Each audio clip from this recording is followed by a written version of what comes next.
La cuarentena como medida para prevenir la expansión del coronavirus ha hecho un cambio radical en la rutina de todas las personas. Ya no hay trabajo, escuelas, universidades, botellones, junte con los amigos, con las amigas. Muchas personas están trabajando desde casa e incluso otras personas se han quedado sin empleo. Ahora, la pregunta que nos hacemos es, ¿la mayoría de las personas disponen de herramientas para poder adaptarse a estos cambios que se están viviendo al día de hoy?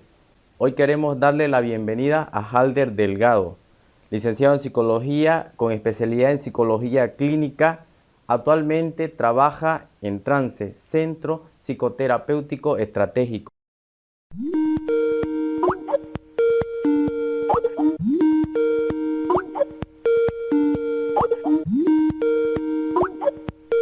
Bienvenido, licenciado Halder Delgado, a Memphis, un canal de divulgación de humanidades y ciencias sociales.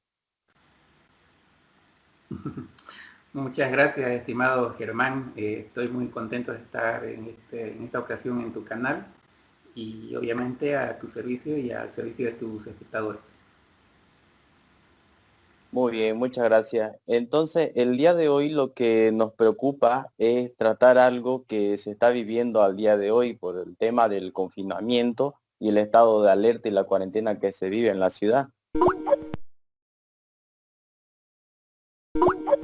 La reclusión por el estado de alerta y la cuarentena puede ser difícil de asimilar.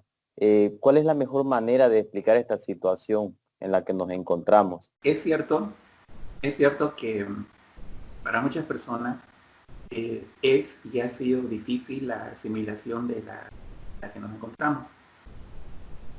¿En qué situación estamos? Nos encontramos en una lucha contra un virus, contra el COVID-19, para lo cual hemos activado mecanismos de prevención y de protección, que es la pandemia, que ha ocasionado de que la declaración de pandemia ha ocasionado de que tenemos un estado de confinamiento. Y este estado de confinamiento ha llegado a producir diferentes factores psicológicos a consecuencia del confinamiento. ¿Qué significa eso? A consecuencia de estar encerrado, a consecuencia de haber perdido la rutina de las actividades. Al principio se vivió una sensación de pérdida en gran parte de la población. Incluso algunos expresaban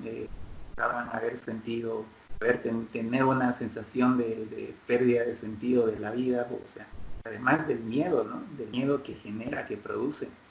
Y este miedo exacerbado que ante la amenaza de esta enfermedad ha llegado a vivir diferentes tipos de condiciones en la población. Por ejemplo, el estrés y la ansiedad, que es lo que más está prevaleciendo en este momento en la población ciudadana de Santa Cruz, Bolivia.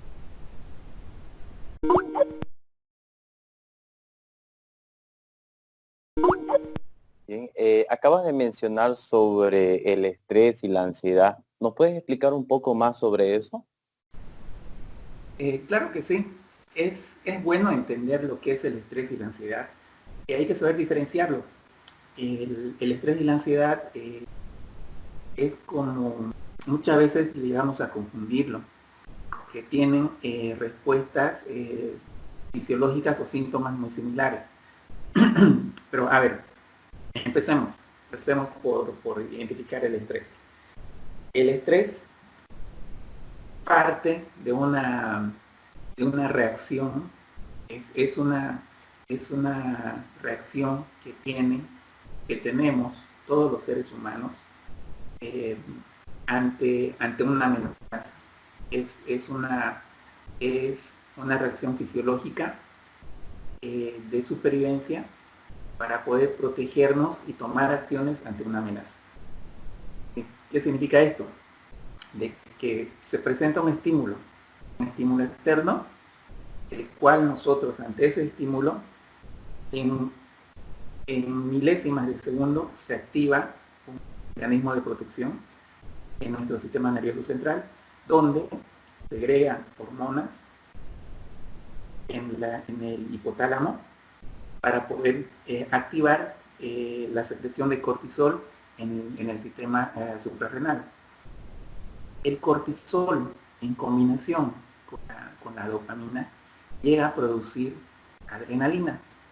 Y esta adrenalina activa, inunda todo el cuerpo y activa de manera característica fisiológica, activa el cuerpo para el afrontamiento a una situación de peligro. Este mecanismo es natural y es bueno tenerlo, y es lo que nos ha hecho exitosos en la escala evolutiva como especie humana. Por otro lado, tenemos la ansiedad. Y la ansiedad se origina en un pensamiento, en una idea, algo que empezamos a racionalizar, y eso activa el sistema límbico de nuestro cerebro, produce también las mismas hormonas del estrés, por lo tanto, tiene reacciones físicas similares. Pero la predominancia de la ansiedad es un miedo profundo a algo. Yo creo que eso también podemos identificarlo porque todos hemos estado en una situación de miedo, una situación de peligro, llegamos a tener miedo. Pero este miedo que produce la ansiedad es saludable. ¿Por qué? Porque este miedo, utilizado de buena manera, nos puede activar para poder reaccionar, ya sea para confrontar a la amenaza o ya sea para huir a la amenaza. Estas serían las principales diferencias.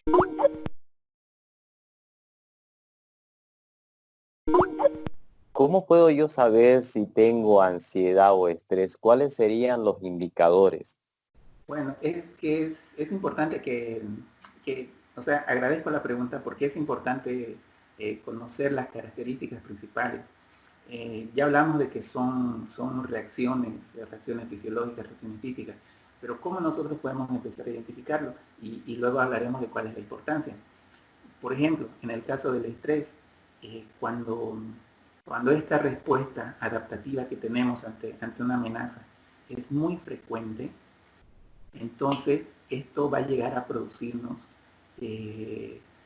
signos o síntomas, los cuales podemos identificar. Obviamente, para que el estrés pueda llegar a afectarnos de manera personal, tiene que ser prolongado, tiene que tener cierta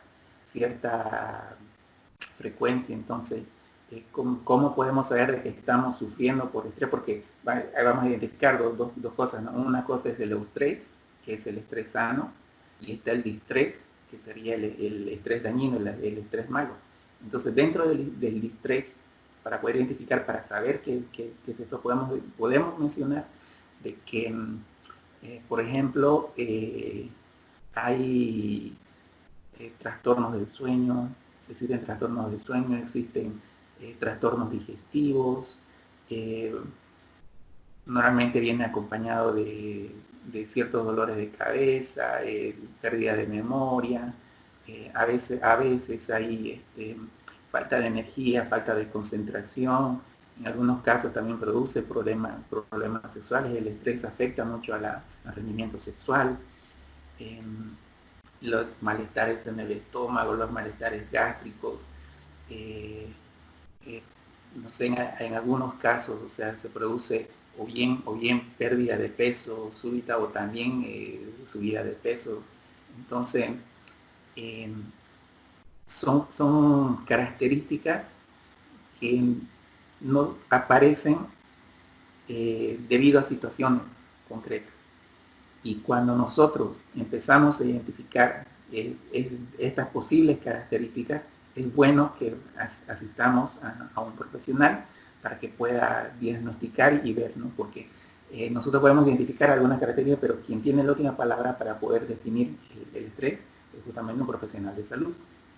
Con respecto a la ansiedad, podemos decir de que los principales síntomas de la ansiedad tenemos que saber de que esto viene debido a un miedo profundo, se origina en un miedo profundo, lo cual es relativamente identificable porque vamos a tener sensaciones de nerviosismo, agitación, tensión, vamos a tener como taquicardia, en algunas ocasiones vamos a sentir que nos ahogamos, pérdida de, eh, no, problemas para poder respirar, eh, también vamos a tener sudoración, temblores.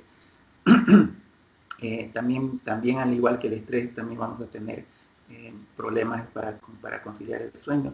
Entonces, estas características, para poder ser diagnosticadas como ansiedad, también tienen que ser diagnosticadas por parte de por el personal de salud.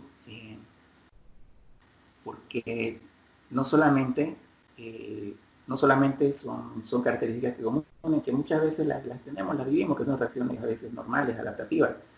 Entonces, esto, por ejemplo, este tipo de situaciones tiene que tener un periodo de tiempo.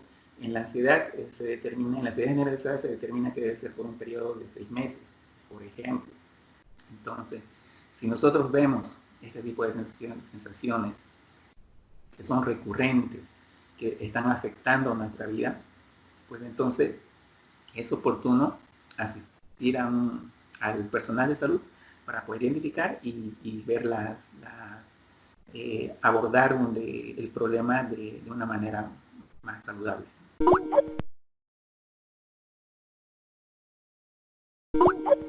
¿Es posible que nuestra ansiedad la transmitamos a las personas que conviven con nosotros? Ya, interesante pregunta. Eh, bueno, como la ansiedad es una, como la ansiedad es una respuesta fisiológica ante una idea normalmente que es irracional, un pensamiento irracional que muchas veces no es una amenaza, pero la identificamos como una amenaza, como un posible peligro, y eso produce en nosotros respuestas fisiológicas y emocionales y psicológicas. Entonces, podemos decir de que no es algo que se contagia, porque es algo que se origina de manera interna. Es algo que se origina de manera, tiene su primer paso que es el pensamiento, que es lo cognitivo. Entonces, no se puede decir de que podría llegar a contagiar, pero sí, como este tipo de reacciones, este tipo de respuestas emocionales y psicológicas producen desregulación emocional en muchos casos, o sea, producen respuestas emocionales, estas emociones pueden llegar a afectar nuestras relaciones sociales, sean familiares, sean laborales, sean parentales, sean de pareja. Entonces es probable que pueda llegar a afectar, y si ese fuera el caso, pues entonces es oportuno que podamos hacer consciente de ello y buscar un buen tratamiento para eso.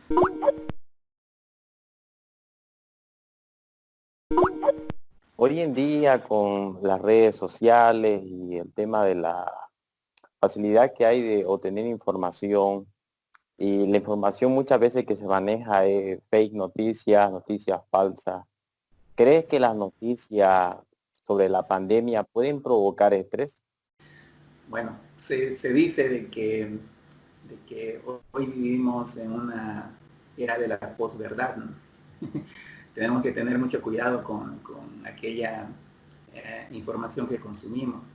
Y a ver, ya analizándolo de manera más particular, si entendemos que el estrés se produce debido a un estímulo externo, porque la diferencia con la ansiedad sería eso, ¿no? La ansiedad tiene un origen interno y el estrés tiene un origen externo.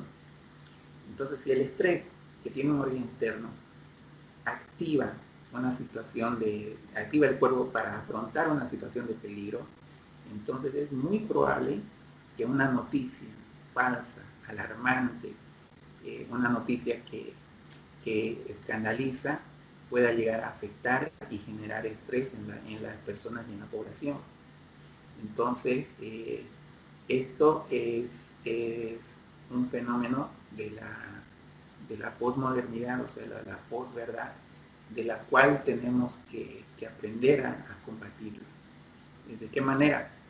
Pues, en primer lugar, tenemos que establecer horarios para informarnos, que es lo más recomendable. No es necesario que sea de manera obsesiva, pero sí tener un límite para poder consumir noticias y no estar todo el tiempo alimentándose de aquellas noticias que nos generen preocupación excesiva, ¿no? Y además de ello, lo importante es, además del tiempo de consumo de información, que esta información tiene que ser de fuente fidedigna. ¿Qué significa esto? De que no podemos tomarnos mensajes en cadenas de WhatsApp o de las diferentes redes sociales como verdades, como directamente tomarlos como verdades, sino contrastar esta información con los organismos oficiales, con los organismos que constantemente están actualizando la información de manera muy profesional y muy adecuada. Eso ya es una cuestión de responsabilidad personal y de autocuidado personal.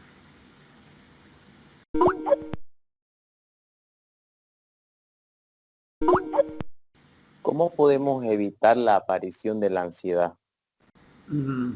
Es interesante que lo plantees de esa manera, porque en realidad la ansiedad no se puede evitar, el estrés no se puede evitar. ¿Por qué? Porque si antes el estrés, lo que en alguna época de nuestra historia, lo que nos generaba estrés era la presencia de un animal de casa que amenazaba a nuestra familia con comernos, con alimentarse de nosotros, hoy en día las situaciones que nos producen estrés son más cotidianas.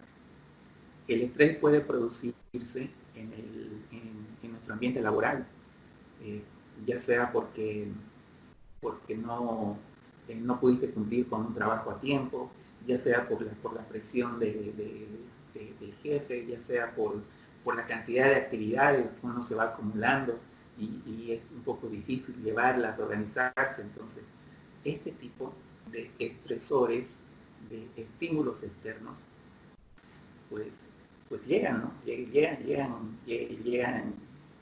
Llegan a afectar. Entonces, estas situaciones de estrés que se prolongan, estas actividades que realizamos, porque no solamente es en lo laboral, también puede ser en lo familiar, puede ser también en la pareja, a veces las discusiones que uno tiene también con la pareja se pueden convertir en estresores. Todos estos estresores que las tenemos ahí a flor de piel, o sea, ahí al alcance tan fácil en nuestra sociedad, en nuestra población, a la larga, estas respuestas fisiológicas a la larga, pues llegan a producir en muchos casos ansiedad y en otros también depresión.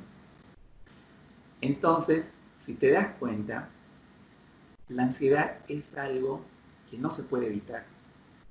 Si vivimos en un mundo donde existen muchos estresores, donde existen muchas situaciones en las cuales nos pueden estimular de manera cognitiva para tener pensamientos irracionales, miedos excesivos.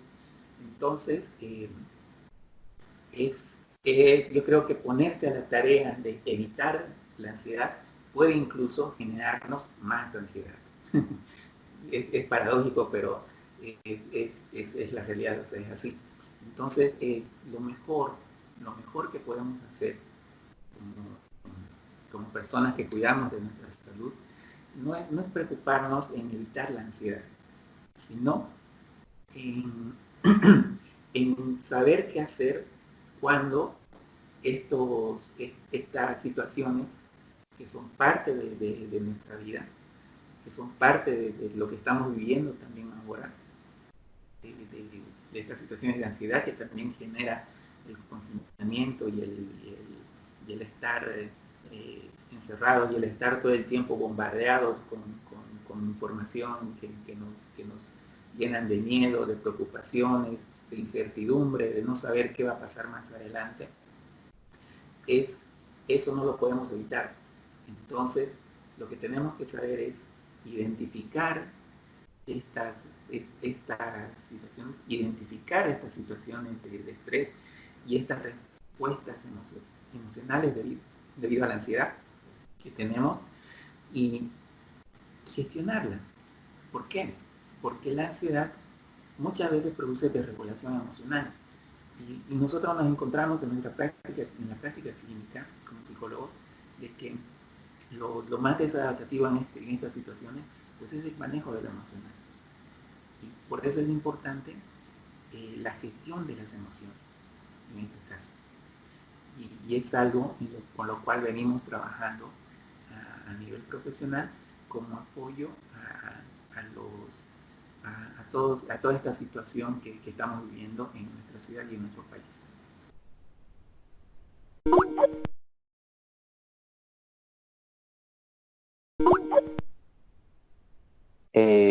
Estar todo el día encerrado puede ser motivo de estrés. ¿Qué tipos de actividades pueden hacerse en casa, en familia? ¿Sabes? Porque no hace mucho tiempo, antes que se rompa nuestra rutina diaria, pues el padre y en muchos casos la madre estaban 8 horas fuera de casa y solo veían al hijo en la noche, si es que el niño estudiaba en la tarde o hacía otra actividad extracurricular. Entonces, este confinamiento, esta cuarentena, nos ha unido como personas, estamos conviviendo más tiempo con la familia. Entonces, ¿qué actividades podríamos hacer en familia? Justamente evitando que nos generen ansiedad o estrés o molestia o cualquiera de estas situaciones, porque pasa que antes el padre no estaba, entonces hoy día la madre dice, a ver, por favor, tienes que ver al niño y, o sea, hay como que una presión o ya algo en sí de estar conviviendo más tiempo en la familia. ¿Qué actividades, para ser más puntual, recomendarías hacer en familia que no puedan generarnos ansiedad o estrés? Claro. Y como bien lo mencionas, es importante cuidar el tema de la ansiedad y el estrés. ¿En qué sentido? De que tampoco debemos de ponernos como meta o como obligación el hecho de tener un horario bien estructurado, bien sistematizado y ser cumplido a rajatabla con las horas, no, porque justamente el caer en este tipo de actitudes nos puede generar más estrés y por ende más ansiedad. Lo importante es entender las características familiares que tenga cada familia, valga la redundancia. Porque las actividades van a ir en función a esto, van en función a aquello. La idea es poder repetir las rutinas que normalmente hacíamos fuera del confinamiento. ¿Para qué? Para darle un mensaje a nuestro cuerpo, a nuestra mente, de que nosotros seguimos activados, de que seguimos con objetivo, de que seguimos con la vida, de que la vida continúa, de que el trabajo continúa. Entonces, para poder darle estos mensajes, una posible recomendación es el poder establecer horarios con actividades. Y las actividades van a ir de acuerdo a las características familiares. No se puede decir, ¿no? O sea, todas las familias tienen que hacer esto, todo este grupo de familias va a hacer aquello. Entonces, hay que ver el tema de las características y qué también busca, o sea, qué valores también tiene esa familia. Tal vez valora más el estudio, tal vez valora más las actividades de ocio, tal vez valora más el arte, tal vez valora más las actividades físicas. Entonces, en función a esto, es que se puede organizar. Lo importante es ponerse actividades, aunque no se las vaya a cumplir a rajatabla, pero sí tener claro qué tienes que hacer uno durante el día. Sí mandarles mensajes a nuestro cuerpo, a nuestra mente, de que estamos activados, de que estamos vivos, de que tenemos vida. Y eso incluye el poder establecernos horarios para el descanso y también horarios para el ocio. Tal vez dentro del ocio, o sea, dentro de esas actividades se puede incluir actividades de ocio, actividades de juego, actividades de distensión o simplemente descansar, echarse, que también es válido. O sea, es válido también darse la oportunidad de relajarse, de descansar, de no estar todo el tiempo con las noticias, de no estar todo el tiempo con una obligación familiar, con una obligación social. Entonces, hay que darnos espacios también para ello. Lo importante es organizarse, tener claro lo que se quiere, plantearse objetivos. Eso es más importante que plantearse objetivos. Y tener claro, o sea, el camino, o sea, y objetivos reales, ¿no? Por ejemplo, una familia que tal vez nunca practicaba deporte y que se pongan de repente a hacer ejercicios por 1 hora todos los días, pues no va a durar. Van a hacer unos 2 o 3 días y luego lo van a terminar abandonando. Entonces no tiene sentido. Eso ya va de acuerdo más a cada persona, a cada familia, cómo se organizan. Entonces, hay un montón de actividades. Lo importante es plantearse los objetivos y tratar de seguirlos, alcanzarlos lo más que se pueda. Mantenerse activados, esa es la idea.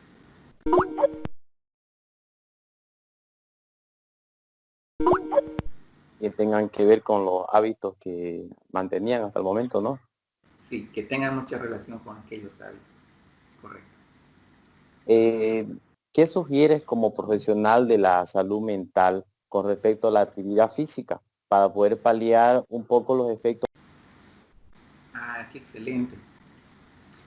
Primeramente, mencionar que la actividad física, bueno, ya mencionábamos un poco el tema de las actividades, ¿no? De cómo organizarnos.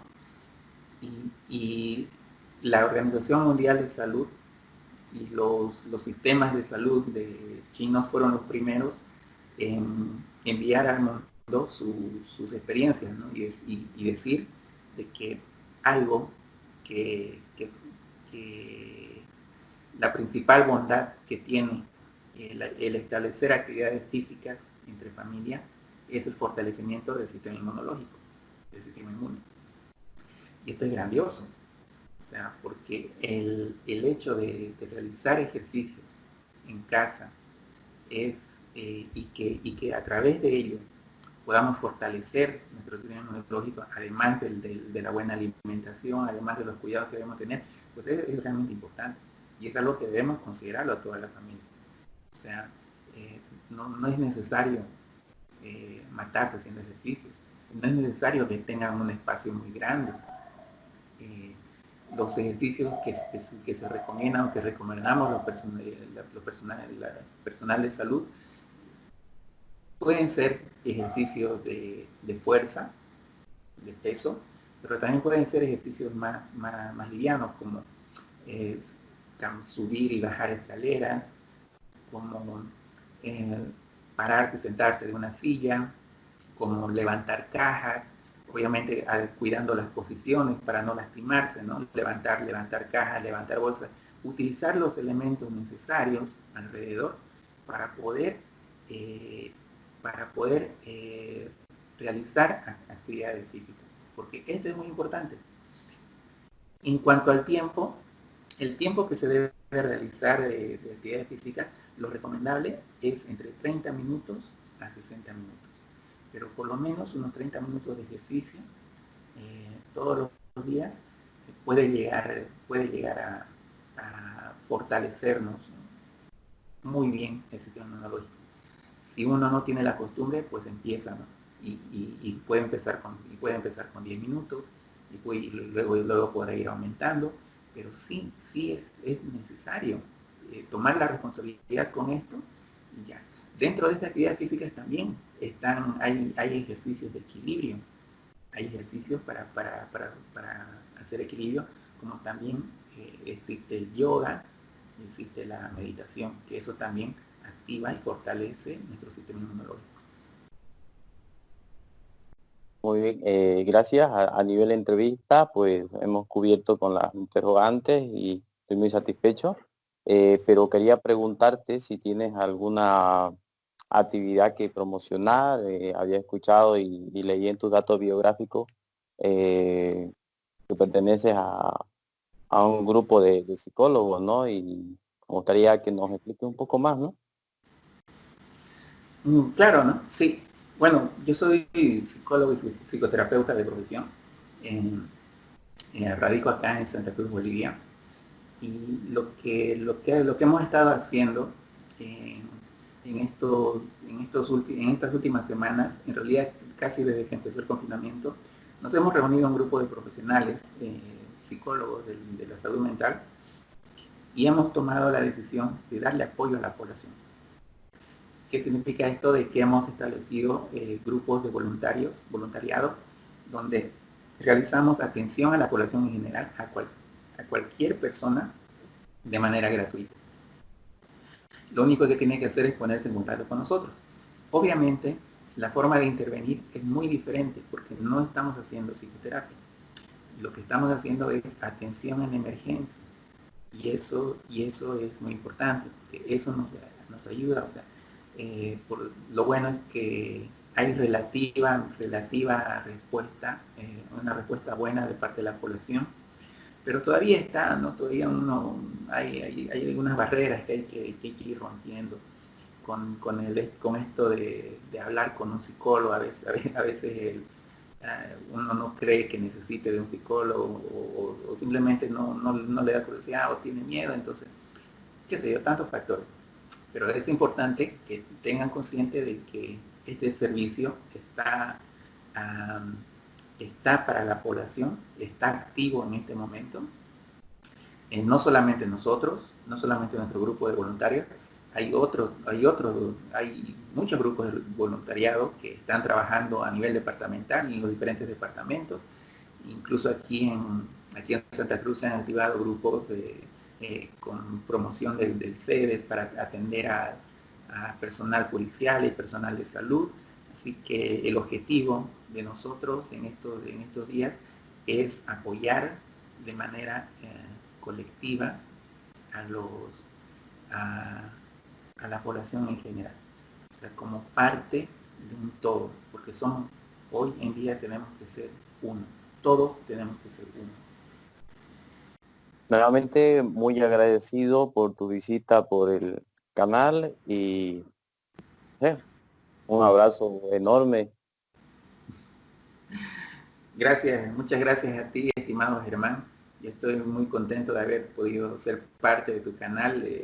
Yo no sé si lo sabes, pero sigo varios de tus publicaciones, son muy interesantes.